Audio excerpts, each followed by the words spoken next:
大谷翔平選手の3度目の満票での MVP 獲得に辛口で嫌われ者コメンテーターのルッソ氏もついに発揮のようです。いつもは何かにつけて否定的な意見が多く見られたルッソ氏のコメントですが、さすがに今回の DH での受賞とこれに来年から投手が加わることを見てただただ称賛していました。今回はそちらの様子と MLB 公式番組の MVP 発表翌日の様子をお伝えします。このチャンネルでは日本人メジャーリーガーと気になるメジャーリーグのニュースを翻訳してお届けいたします。お見逃しのないよう今のうちにチャンネル登録をお願いいたします。Let's get into what happened last night. History. We love history too, Harold. Congratulations to Aaron Judge in the American League for a unanimous MVP victory, and same set for Shohei Ohtani, his third MVP award, first in the National League. All of them unanimous. Not a surprise that both of these guys won it handily. I think yesterday on the program we were talking about whether or not it would be unanimous. Let's hear from the winners. 本当にドジャースの一員の一人として代表して。Yeah, I'm just taking. I think this MVP is. I'm just representing the Dodgers. It was a complete team effort. I wouldn't have been able to receive this award if it weren't for my teammates.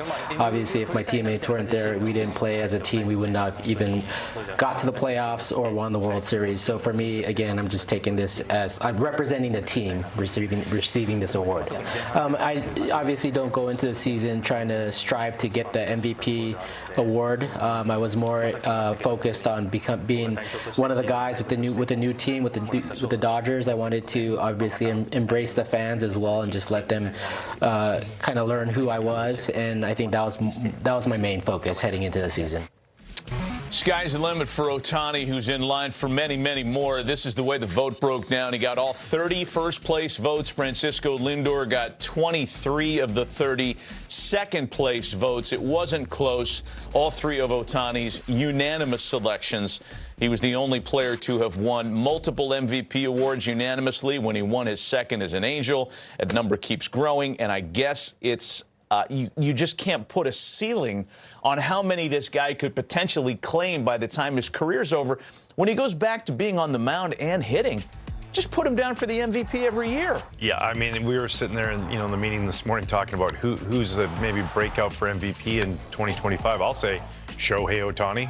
Like, this guy's just like, I don't know how you stop this consecutive MVP run from going unless you have somebody have an Aaron Judge type of season next to you. So it's just, you mentioned it. He starts pitching again, and all of a sudden he adds that. I don't know if he goes 50-50 again when he's pitching, but he might be 40-40 again, and who knows. And it's just incredible what this guy's doing and really transcending the game. Yeah. It's different than anything we've ever seen.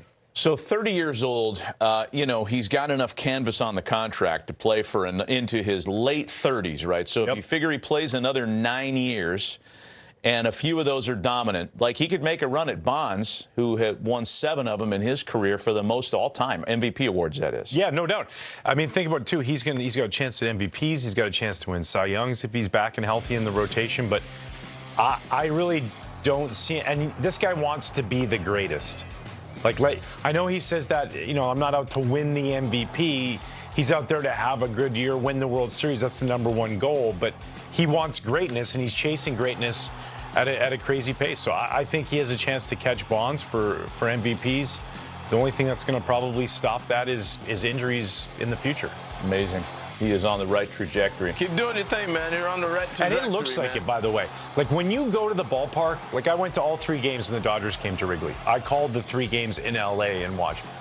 You're watching the game going, that's the best player on the field. Right. Like, it's not even a question. Yeah. The way the ball jumps off his bat, his size, everything he does, just the feeling of everybody getting on their feet or at least paying attention when he hits. So, yeah, this guy's perennial MVP candidate and winner. We're going to talk to J.P. Morosi coming up in a bit about how the news of his third unanimous MVP award was taken in Japan, because J.P. is in Japan as we speak.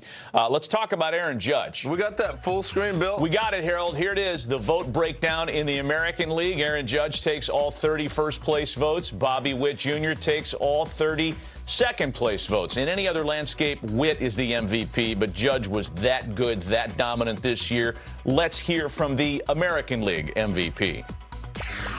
Being in New York, watching Derek Jeter for so many years and talking with him is You know, he played every single game, every single season like somebody was coming for his job. And, you know, he kind of passed that down onto the next generation where I think you could ask all three of the guys, you know, Juan, Bobby, and myself that, you know, it doesn't matter if you're at the top or wherever you're at, you know, someone's always coming for you. Someone's always coming for that spot. So you got to put in the work. You got to continue to make changes. You got to continue to try to improve yourself till they rip this jersey off you.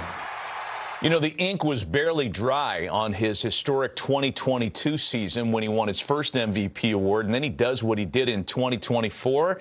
Could have a similar conversation about Judge, right? He's considered a favorite again next year to take home another one. Yeah, I mean, the premier power hitter in our league and what he's able to do. And not just power, right? Like average as well. Gets on base, OPS this year over 1,100. I mean, this guy's an absolute beast. Look at these numbers. And we mentioned it yesterday. Look what he did in April. His first 33 games, he had $197 with 6. And then he does that the rest of the season. I mean, these two guys, it's going to be hard, right? Like, it's going to be tough for the guys on that list to knock those off. Like, think about it. Jose Ramirez was he was one home run shy of 40-40, and he finished 5th. Jeez. That's the kind of season that Aaron Judge is having. I remember when Aaron Judge debuted in 2016, and it was on a ridiculously hot day. It was like 105 degrees at Yankee Stadium. He homered in his first at-bat. Tyler Austin homered in his first at-bat. And Tyler Austin was thought of at the time to maybe be the better long-term prospect as opposed to Judge, around whom there were still questions, right? He was really big. He struck out a lot back then. I think we've answered those questions. Like, this guy's going to the Hall of Fame. It could end today, and he's in the Hall of Fame. Yeah, I mean, you're already an all-time Yankee great now with this second MVP award. Him and Mickey Mantle, only outfielders with 2 MVP awards for the New York Yankees. He's going to have a bust out there in Monument Park, Yankee Stadium. I mean, it's really incredible. And, like, kudos to him. And the work, you know, you talk about that. These guys, by the way, I think that's one thing. All players are talented in the big leagues. All guys have the ability. The one thing I've always noticed, and I was a hard worker, the guys that are the best, like the Albert Pujolses when Albert was just on fire, Barry, all these guys, Larry Walkers, they're the guys that are, like, in the cage hitting early. They're the ones that are out. Like, I remember Albert Pujols on the field leading the Triple Crown after a Sunday night game. We came in to play the Cardinals, and Albert's early hitting on the field. Wow. That's how you win MVPs. Aaron Judge leads by example. Like, he talks about that. You got to work hard. You got to make adjustments. You got to do all these things. Stay healthy first and foremost. And when healthy, he's like, him and Shohei are the most dangerous guys in the league. So let's spin it forward. Let's ask about MVPs for 2025. Terrible question. Horrible. Come on, Mike. I don't think it's that bad a question. Why not? Why not have a little fun? You got anybody who you think would be let's take Judge and Ohtani out of it. Okay. Give me some others that we might be circling here. Okay, if we're going to take those two guys out there, I'm going to go a guy who's won one before, and I think he's going to be fully healthy next year. Bryce Harper. Okay. I think he's a guy who can go out there with 50-plus home runs, and you know, especially if Shohei's pitching, the capabilities of having that 1,000-plus OPS. I think that's, you know, a guy that could possibly do that. And on the other side, I'm Jose Ramirez. He continues to be appreciated, let's call it. A lot of reasons. I mean, there are other guys that your eyes go to, but this guy every year posts up. I'll give you 2 players, one in each league as well. And it's hard for a DH to win MVP. I know Ohtani did it, but we're talking about a different duck here. I think Yordan Alvarez has a chance every year to drive in 150 runs, which, you know, is a preposterous number. But given that lineup, if he can stay on the field for 162, and that's been a problem the last couple of years, this guy's ability, the lineup he hits in, the ballpark he plays in, I think he's going to be a candidate at least. But even more so, I like my National League pick because I think Elly De La Cruz, you know, I don't even remember how many bases he stole last year. Who cares about the facts? Yeah, who cares about the facts? Because it was a bunch, 60-something bags. He hits for power. The problem with Elly has been that he'll hit the valley. He'll hit the peak and stay there for about 3 weeks, and then he'll hit the valley for a week and a half, and it kind of takes your eyes off of him. But there has been improvement one year over next. If he can get a little bit more consistent at-bats on both sides of the plate, because as a right-handed hitter, he's not as dangerous. I love this guy's skill set. And this is another guy that's got that work ethic factor. He's a hard worker as well. Yeah, no, and that's the thing, right? Youth, so stuff like defense that he has to work hard at because of the shortstop position, that's premier. So how do you knock down those errors? He's continuing to try and hone that craft. And then the strikeout rate, like that's a thing. If he can just get to that point where with 2 strikes and learning about hitting your home runs in the right counts, right? Like 2-0, 1-0, you know, when you get 2 strikes and just get the ball and play with his speed, now you get on base, now you drive the average up. And then the ability to score more runs, steal more bases, all that kind of stuff. I thought he was going to tie Eric Davis for the last 20-80 guy. He was on pace for that, and then just kind of the stolen bases slowed down. But that's a great pick, man. Yeah, I love Ellie. Yeah. I love Ellie. So let's talk about a former MVP, Freddie Freeman, who apparently had a pretty good time at the CMAs. Here he is with his wife, Chelsea, and in fact, kind of made himself all over the place at the red carpet show as well. I'm told Freddie Freeman is here too. Hold on a second. Wait. Get over here. Come on. You know what? Hey guys, nice to see you guys. Did you see Ronnie? Yeah. When I say grand slam, you guys say? You say? I guess I did that, huh? Crashing the Brooks and Dunn and Shabuzi interview, Freddie Freeman. Right there on stage. Yeah. Speaking of MVPs, I'm curious. We saw it yesterday, both unanimous winners, Judge, Ohtani. And Ohtani seems like Mad Dog, that he is going to be perennial every year. Like, do you see that is his trophy to lose for the next foreseeable future? Yeah.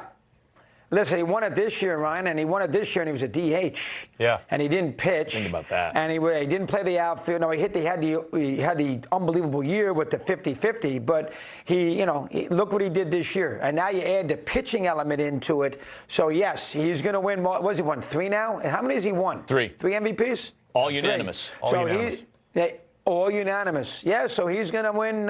He's going to win 2 or 3 more. Listen, he's going to go down as one of the all-time great. For the 7 MVPs? Well, I think how many? Well, let's see. To me, Bonds, 4 of those MVPs I don't count because he had steroids. So I'm a hard marker there too. I don't pay attention to the steroid guys. He won 3 MVPs, Bonds, and then he won 4 with the Giants when he was. I mean, he hit 73 home runs. Look how bloated he was. We all know he was on the steroids. So I don't. I understand they count, but I, as a fan, don't, and I'm a Giant fan. I think those MVPs are a joke, but he's got 3 already. So from that standpoint, he's going to have more than that. I don't know about 7 there, Ryan. That's a lot. He'll win a couple more, though. He'll win a couple more. He's great. He's an all-timer. I don't think he's Ruth, but he's an all-timer. Hot takes. Hot stuff, as always, with Christopher Mad Dog Russo. Welcome back to the week-ending installment of Hot Stove, presented proudly by the United States Marine Corps. JP Morosi will be exiting Japan soon. Yes, it's been a long stay in the Pacific Rim for our intrepid friend John Paul Morosi on a Friday, wrapping up a big tournament there, watching local reaction, interestingly enough, to Shohei Ohtani winning a 3rd MVP. How did the nation, how did Japan respond to the news? You're there. Yes, indeed. Good morning to all of you in North America. The reaction here, a lot of joy and a lot of pride, as you would expect. In fact, I'm near this train station, the Suidobashi train station near the Tokyo Dome, and there you see the Ohtani meter for what he achieved this year in the 50-50 season. All the Dodger hats throughout this train station. I even saw some Dodgers jerseys there, the Ohtani jersey, and actually not far from Ohtani, there you see the American League MVP, the jersey there. There's actually a Roki Sasaki jersey and, oddly, a Hulk Hogan WrestleMania shirt beside the Shohei shirt. I gotta tell you, I was expecting the AL MVP shirts from the Angels, the Dodgers jerseys, the Roki Sasaki Chibalote Marines jersey, fully expected that. Wasn't expecting Hulk Hogan, but there he was. Now, also tonight in Japan, another resounding win for Samurai Japan, consecutive win number 26 at the Premier 12, but it took this heroic swing from Shugo Maki, which, by the way, a grand slam. We talked about Freddie Freeman. I got to tell you this, only a grand slam in Japan is described as a sayonara home run. There are all the other home runs. A grand slam, as Harold would say, is a sayonara home run. And this was my experience in the right field stands. Guys, I was not on the call for this game, so I had a chance to experience this one as a fan a little bit more. Look at this. Coordinated chants and cheers for every single player. They do not rest. They do not rest all game long. And by the way, hey, look, there's Shohei, a Shohei jersey in the stands as well. So a pretty special night, another big win, and we're back at it in about 12 hours. The U.S. is going to play Venezuela. So all possibilities still remain. The gold medal will be handed out on Sunday. The final four teams, Japan, Chinese Taipei, which has been very impressive here, Venezuela, and the U.S. The U.S. 0-2, but Rich Hill confirming to me, guys, he plans to pitch next year in the major leagues, age 44. Those 4 scoreless innings against Samurai Japan were witnessed by many scouts in the stands here in Japan. A lot of fun. That'll be fun to track that story. Rich Hill is out there on the free agent market, and so are a triumvirate of World Series winners. The Dodgers have some big names out there on the market. Let's start with Teoscar Hernandez, and then I'm going to re-tee you on the 2 pitchers off the Dodgers roster in the World Series. But let's start with the outfielder. Teoscar's got to be getting a lot of interest. He is. And if Teoscar does not go back to Dodger Stadium for 2025, I'm going to make this bold prediction here on November the 22nd. I believe he will go to the American League East. And he has phenomenal career numbers at Fenway Park. Now, the Red Sox have been linked and mentioned a little bit with Juan Soto. I'll tell you right now, based on what I've been told, I'll be surprised if Juan Soto becomes a Red Sox. And so if Juan Soto goes somewhere else, and again, most likely that somewhere else would be New York City. And so if Soto signs with the Yankees or the Mets, get ready to listen to a lot of conversation about Teoscar and the Boston Red Sox. I could also see the Baltimore Orioles being involved there too. But I think the top 2 candidates right now to sign Teoscar Hernandez, the Dodgers and the Red Sox. Makes a lot of sense. And Boston flirted with Teoscar when he signed with the Dodgers a year ago at this time as well. Let's hit you on the 2 pitchers. Jack Flaherty's out there on the market. Walker Buehler completely remade his market with a terrific World Series performance. Where for those guys in 2025? Well, let's start with Buehler. And what an amazing story it would be if Buehler winds up pitching in 2025 where he threw this final pitch of the World Series in 2024. I've been told there is at least some mutual interest between Walker Buehler and the New York Yankees.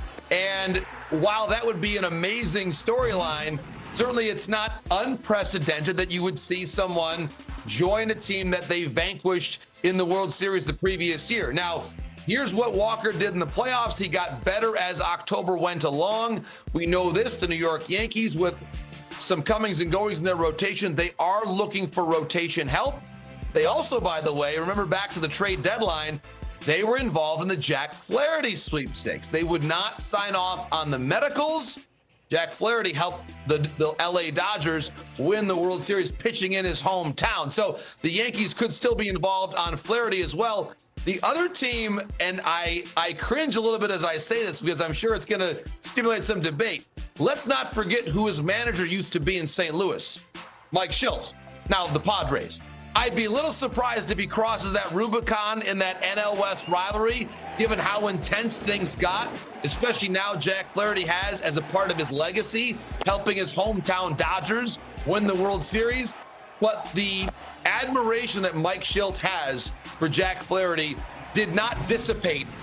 As intense as things got in the playoffs, there is still that respect. And so while the Padres might be secondary to the Dodgers and Yankees as possible Flaherty landing spots, we can't totally eliminate it, nor can we eliminate another SoCal team, the Angels, who are known to be involved in the market for starting pitchers as well. That's a hot take. Couple of hot takes there. Angels kicking the tires on a guy that is very familiar with that part of the world. Those are some interesting comps and connections.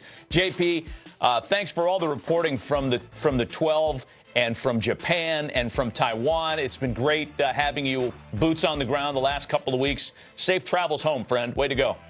Sounds great. I'll be back in touch from the great state of Michigan next week, my friends. Thanks for doing this around-the-clock coverage. I appreciate it very much. Awesome. JP Morosi giving us some really great stuff for the last couple of weeks out there. You know, you watch the World Series closely.